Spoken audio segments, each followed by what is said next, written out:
రక్షకుడును మనల్ని కాచి కాపాడుతున్నటువంటి సర్వోన్నతుడైన దేవునికి మహిమ ఘనత ప్రభావములు కలుగునుగాక. ఆమేన్, ఆమేన్. రీసెంట్గా I have gone through an interview. ఒక ఇంటర్వ్యూ చూశాను, ఒక సోల్జర్ది. While he's spending some time with the person, ఆయన మాట్లాడినటువంటి మాట ఎలా కనబడుతుంది అంటే, ఆ సోల్జర్ చెప్పినటువంటి మాట ఏం చెప్పారు అంటే, ఇంటర్వ్యూ చేస్తున్నటువంటి వ్యక్తితో, పొరుగు దేశం నుండి సైన్యము మనలో ఉన్నటువంటి ఒక సైనికుడిని హెడ్ కట్ చేస్తే మేము వెళ్ళి అవతల ఉన్నటువంటి పరాయి సైన్యంలో ఉన్నటువంటి 3 తలలు తీసుకొచ్చామని చెప్పారు. ఆ విషయాన్ని చదువుతున్నప్పుడు, చూస్తూ ఉన్నప్పుడు ఒక దేశ పౌరుడిగా,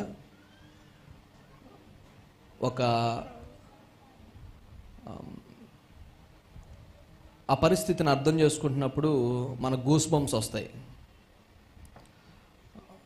మన దేశం పట్ల మనకున్నటువంటి అపారమైనటువంటి ప్రేమను బట్టి, మనకున్నటువంటి దేశభక్తిని బట్టి we feel so proud of that. Interview చూస్తున్నప్పుడు కూడా చాలామందికి అలాగే అనిపిస్తూ ఉంటుంది. ఈరోజు మన వాక్యంలో నుండి బైబిల్ మనకు నేర్పిస్తున్నటువంటి కొన్ని పాఠాలను నేర్చుకోబోతూ ఉన్నాం. How we need to behave in the society, how we need to behave in the family matters, and how we need to behave with our friends and the fellow beings. మనతో ఉన్నటువంటి మన కుటుంబీకులతో, మన సమాజముతో, స్నేహితులతో, మనతో ఉన్నటువంటి మన బిడ్డలతో ఒక క్రైస్తవునిగా, క్రీస్తును పోలినటువంటి వారుగా, క్రీస్తులో కట్టబడుతున్నటువంటి వారముగా, క్రీస్తు ప్రేమను పొందుకున్నటువంటి వారముగా ఎలా బ్రతకాలి అన్నటువంటి విషయాలను ఈరోజు మనము కొద్ది నిమిషాలు నేర్చుకోవటానికి ప్రయత్నం చేద్దాం. చాలా జాగ్రత్తగా, శ్రద్ధగా వినటానికి ప్రయత్నం చేయండి. ఎందుకంటే సోషల్ ఎలిమెంట్ వేరు, పర్సనల్ ఎలిమెంట్ వేరు. రెండిటిని కంపారిటివ్గా చూస్తూ చదువుకుంటున్నప్పుడు కొన్ని వ్యత్యాసాలు మనకు కనబడుతూ ఉంటాయి. So we have to be very careful while we are dealing some social activities and the personal activities. వ్యక్తిగతమైనటువంటి పరిస్థితి, సమాజంలో ఉన్నటువంటి పరిస్థితి ఒకేలాగా ఉండవు. ఆ రెండింటిని ఒకే కొలబద్దతో కొలవటానికి అవకాశం ఉండదు.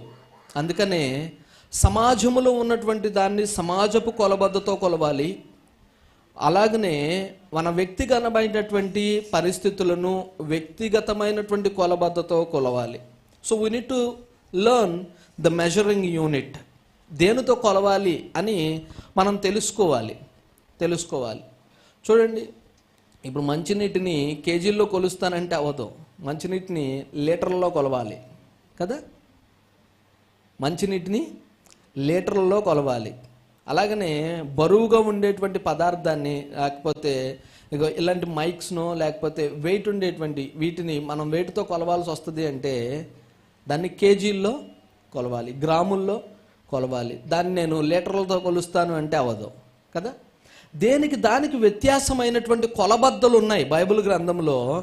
ఆ కొలబద్దలతోనే కొలవలసినటువంటి పరిస్థితి మనకు కనబడుతుంది. So we need to be very careful being a Christian.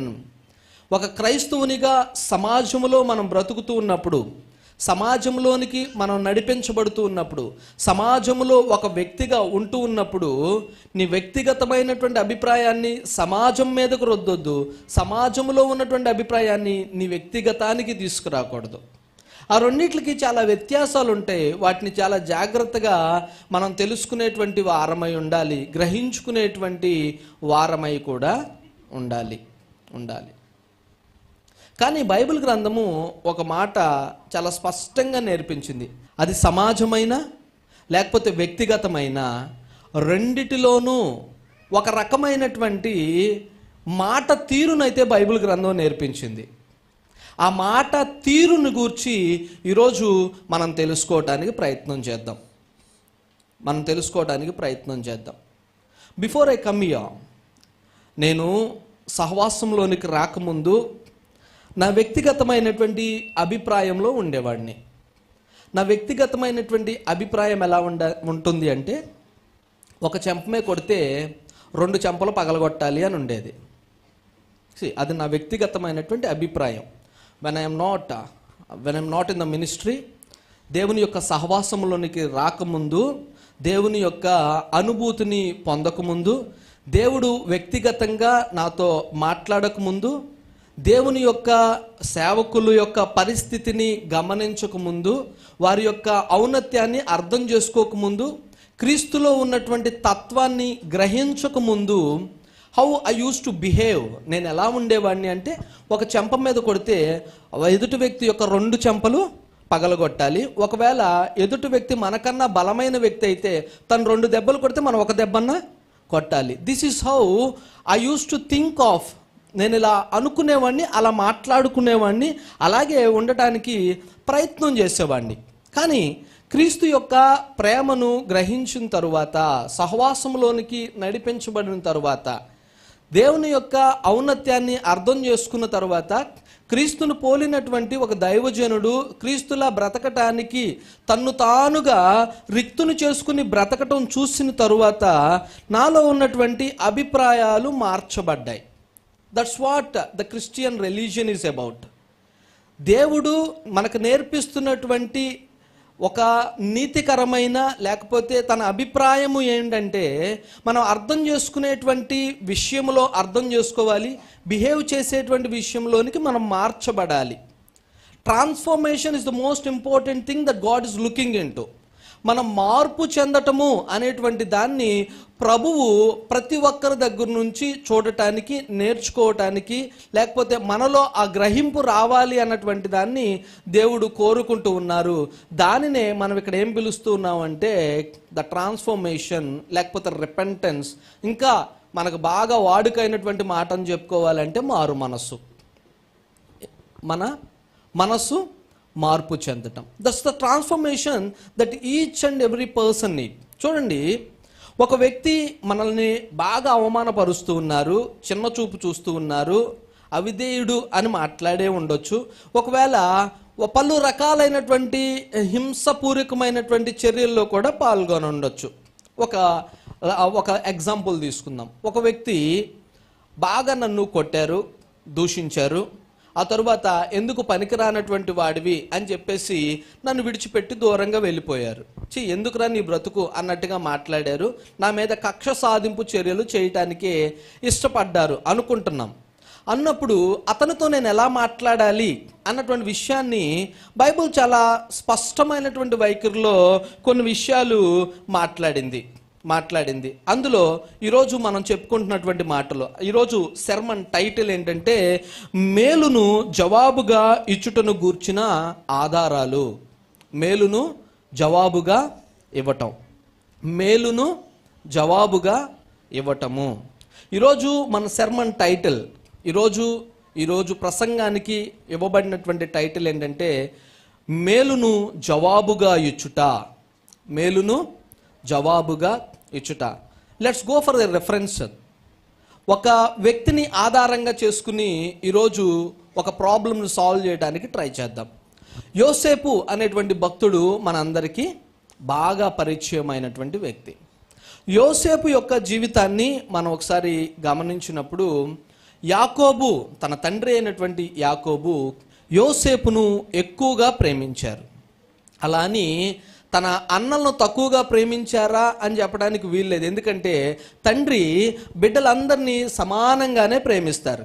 కానీ ఒకరికి ఎక్కువగా ఒకరికి తక్కువగా ప్రేమిస్తున్నారు అనేటువంటి విషయం ఎప్పుడు పిల్లల్లో కలుగుతుందంటే, ఒక వ్యక్తిని లేకపోతే ఒక బాబును తండ్రి ఎక్కువగా దండిస్తూ ఉన్నప్పుడు, తండ్రి ఎక్కువగా నువ్వెందుకు ఇలా తప్పు చేస్తున్నావు అని మాట్లాడుతున్నప్పుడు అలా దండించబడినటువంటి బిడ్డకి ఏమనిపిస్తుంటుందంటే, ఎందుకు మా నాన్న నన్ను ప్రేమించడు, ఎందుకు మా నాన్న నన్ను ఎప్పుడు దగ్గరకు తీసుకోరు, ఎందుకు మా నాన్న నన్ను ఎప్పుడు ఏదో ఒక రీతిగా కాపాడుతూ ఉంటారు అన్నటువంటి భావనతోనే ఆ బిడ్డలు ఉంటారు. కానీ ఒక చక్కటి అనుభవం కలిగినటువంటి వ్యక్తిగా నేను తప్పు చేస్తున్నాను, మార్చబడాలి అన్నటువంటి ఆలోచన చేయలేరు.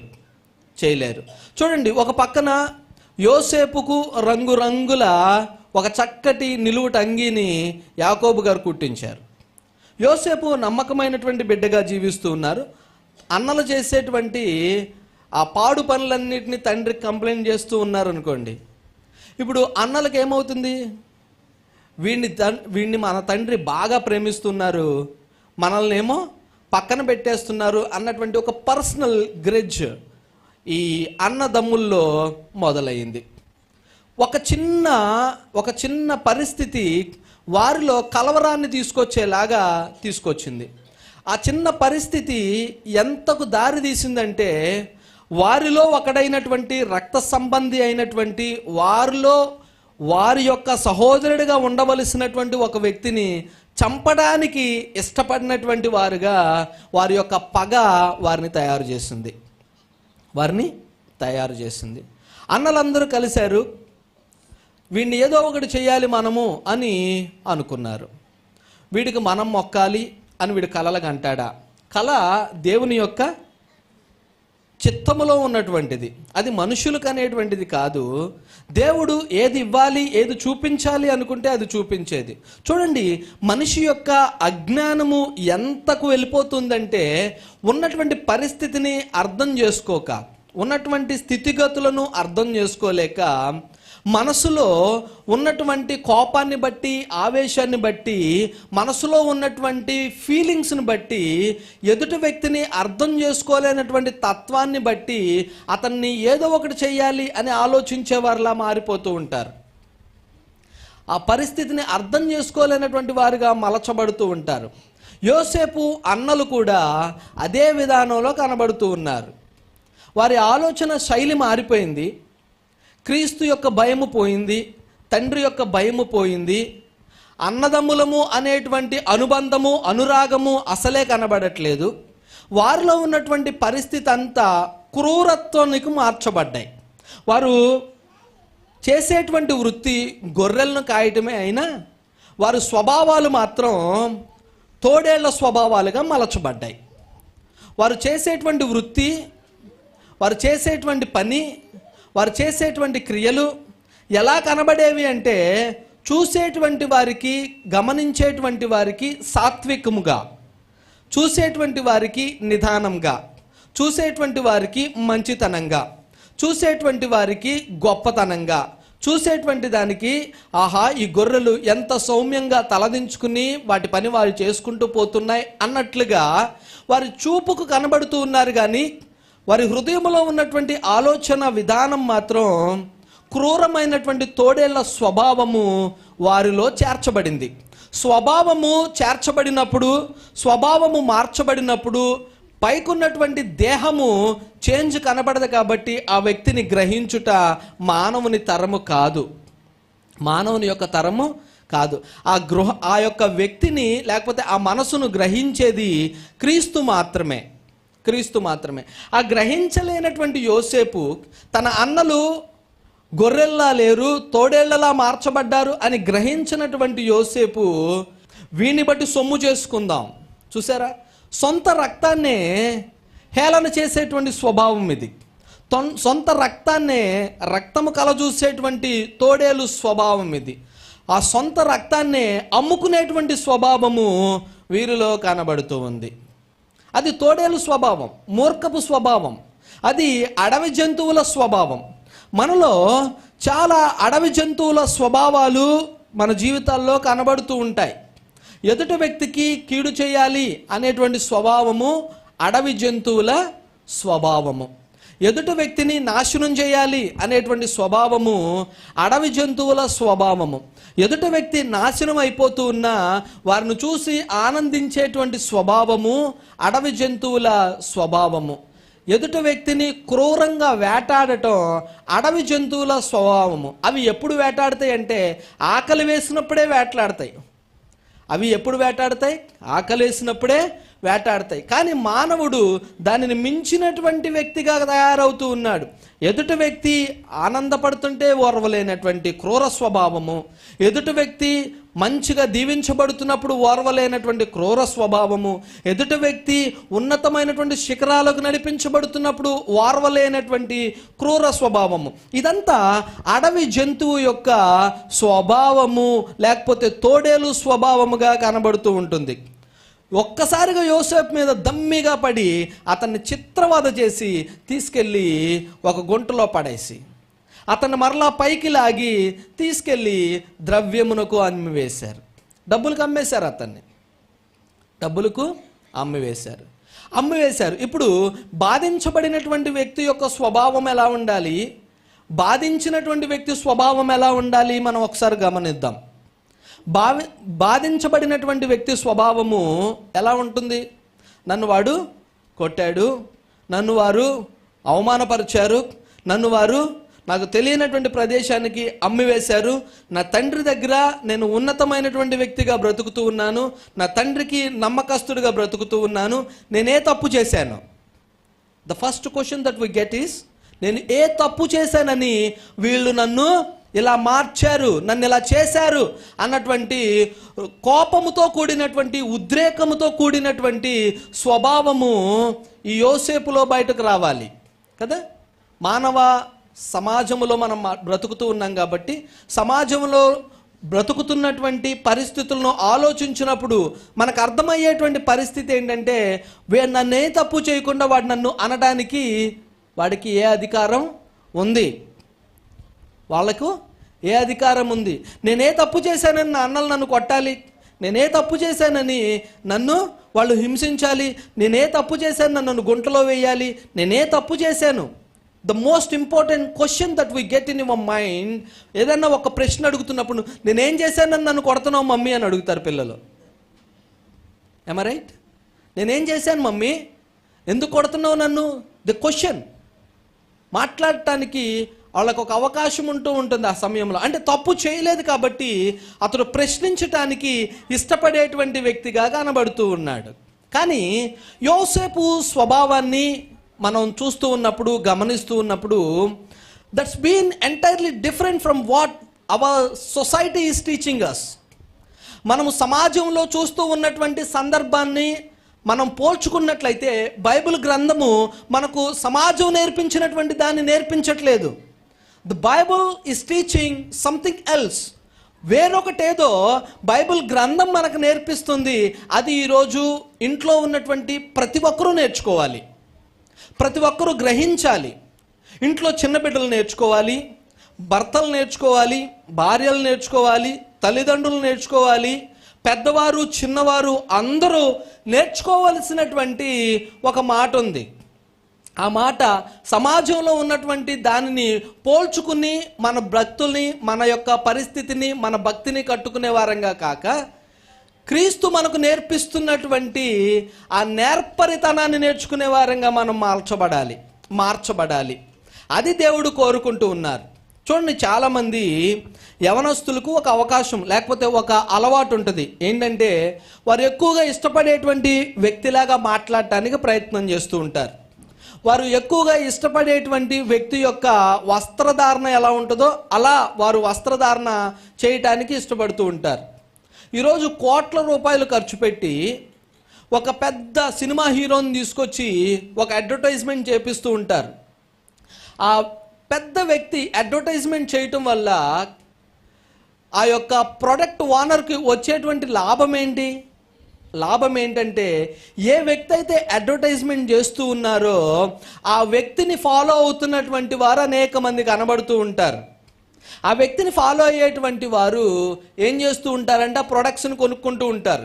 నాకు తెలిసినటువంటి ఒక సహోదరుడు ఉన్నాడు.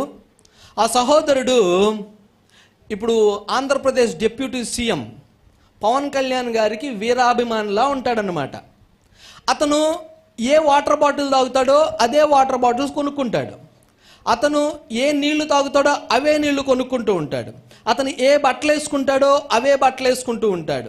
అతను ఎలా బిహేవ్ చేస్తాడో ఇతను అలా బిహేవ్ చేయడానికి ఇష్టపడుతూ ఉంటాడు. అతను ఏ చెప్పులు వేసుకుంటారో అవే చెప్పులు వేసుకోవడానికి ఇష్టపడుతూ ఉంటాడు. చూడండి, ఒక వ్యక్తిని రోల్ మోడల్గా తీసుకుని వీరేం చేస్తూ ఉన్నారంటే అలాగే బ్రతకడానికి ఇష్టపడుతూ ఉన్నారు. This is the society that is teaching us. Society మనకు నేర్పిస్తున్నటువంటిది ఏమిటంటే, అనుకోకుండా తెలియకుండా బ్యాక్గ్రౌండ్లో మనకు అర్థం కానటువంటి తీరులో ఒక ఇంపాక్ట్ పడుతూ ఉంది. ఒక పెద్ద ఇండస్ట్రీ ఒక పెద్ద సెలబ్రిటీని తీసుకొచ్చి ఒక అడ్వర్టైజ్మెంట్ చేపిస్తుంది. అంటే మనకు తెలియకుండానే ఆకర్షించబడేలాగా, మనకు తెలియకుండానే దాని వైపుకు నడిపించబడేలాగా, దానికి తెలియకుండానే దాన్ని ఆకర్షితులయ్యేలాగా. That is how the advertisements are going on. తెలియకుండానే దాన్ని ఫాలో అయ్యేటువంటి వ్యక్తులుగా, తెలిసి ఫాలో అయ్యేటువంటి వ్యక్తులుగా సమాజము మన మీద కొంత మేరకు పనిచేస్తూ ఉంటుంది. సమాజంలో జరుగుతున్నటువంటి సంఘటనలు మన మీద పనిచేస్తూ ఉంటాయి. కానీ బైబిల్ గ్రంథం మనకు మరొక కొత్త కోణంలో వాక్యాన్ని నేర్పించడానికి ఇష్టపడుతూ ఉంది. దేవుడు మనతో ఈరోజు మరొక కొత్త కోణంలో మాట్లాడడానికి ఇష్టపడుతూ ఉన్నారు. The society impact should not come on to you. నీ మీదకు రావలసినటువంటి ఇంపాక్ట్ ఏంటంటే ద వర్డ్ ఆఫ్ గాడ్. దేవుని యొక్క వాక్యపు ప్రభావము నీ హృదయం మీద, నీ మీద పడాలి. కానీ సమాజంలో ఉన్నటువంటి ఏది నిన్ను ఇంపాక్ట్ చేసేదిగా కనబడకూడదు. సమాజం నీకేం నేర్పిస్తుంది? ఒక హీరో తప్పు చేసిన వ్యక్తిని కొట్టేసి చంపేసి అతన్ని తీసుకెళ్ళి పోలీస్ స్టేషన్లోనో లేకపోతే ఇంకా అతను చేసిందే రైట్ అన్నట్లుగా చూపించేటువంటి సమాజంలో మనం బ్రతుకుతూ ఉన్నాం. అతను ఒక హీరో అయితే చాలు, అతను మర్డర్ చేసిన మర్డర్ని జనాలు యాక్సెప్ట్ చేసేటువంటి మైండ్ సెట్లోకి ఈరోజు సమాజం మార్చబడింది. అది కాదు అనడానికి వీల్లేదు. అతను ఎన్ని మర్డర్స్ అయినా చేయొచ్చు, ఎంతమందినైనా కొట్టొచ్చు, ఎంతమందినైనా చంపేయొచ్చు. ఎంతమందిని చంపేసినా అది ఎలా కనబడుతుంది అంటే అది మంచిగానే కనబడుతుంది. అంటే సొసైటీ మనిషి యొక్క ఆలోచన శక్తిని ఎలా మార్చుకుంటూ వచ్చిందంటే, ఒక వ్యక్తి చేసేది అక్షరాల నిజము కరెక్టే, ఇంకొక వ్యక్తి చేస్తే అది తప్పే. See, that's how our minds and mind tendency got changed. మార్చబడిపోయింది మైండ్ అలా. But Bible is not teaching that. The Bible is teaching entirely different way. నీ వ్యక్తిగతమైనటువంటి అభిప్రాయాన్ని కూడా, లేకపోతే సమాజంలో ఉన్నటువంటి అభిప్రాయాన్ని, ఈ రెండింటిని పక్కన పెట్టి ఒకసారి దేవుని అభిప్రాయాన్ని తెలుసుకునేటువంటి వారముగా మనం మలచబడాలి అని దేవుని గ్రంథం మనకు నేర్పిస్తూ ఉంది. నా వ్యక్తిగత అభిప్రాయం నేను తీసుకునేటువంటి వ్యక్తిగా కాక, సొసైటీలో ఉన్నటువంటి అభిప్రాయాన్ని నా మీద రుద్దుకుని దాన్ని ఫాలో అయ్యేటువంటి వ్యక్తిగా కాక, దేవుడు మనకు సెట్ ఆఫ్ రూల్స్తో ఇచ్చినటువంటి ధర్మశాస్త్రాన్ని, సెట్ ఆఫ్ రూల్స్తో ఇచ్చినటువంటి దేవుని వాక్యాన్ని ఫాలో అయ్యేటువంటి వారముగా మనం మలచబడాలి అని దేవుని యొక్క అభిప్రాయము, ఇష్టము అయి కనబడుతూ ఉంది. అది దేవుడు మనకు నేర్పిస్తూ ఉన్నారు.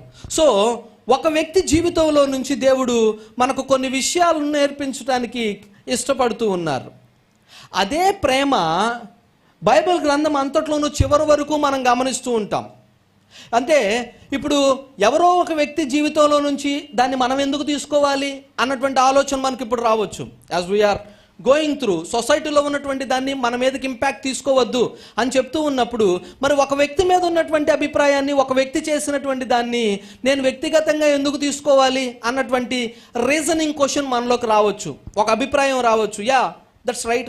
ఒక వ్యక్తిని నా జీవితంలోకి తీసుకున్నప్పుడు మరి బైబిల్ గ్రంథంలో ఒక వ్యక్తిని నేను ఎందుకు తీసుకోవాలి అన్నటువంటి దాన్ని మనకు ఒక ప్రశ్నార్థకంగా రావచ్చు. I will answer you that question in the mean time. ఇంకొంచెం సేపట్లో దాన్ని కూడా ఆన్సర్ చేయడానికి చూద్దాము, ఇష్టపడుతూ ఉన్నాం. First let's go back to యోసేపును ఒకసారి గమనిద్దాం.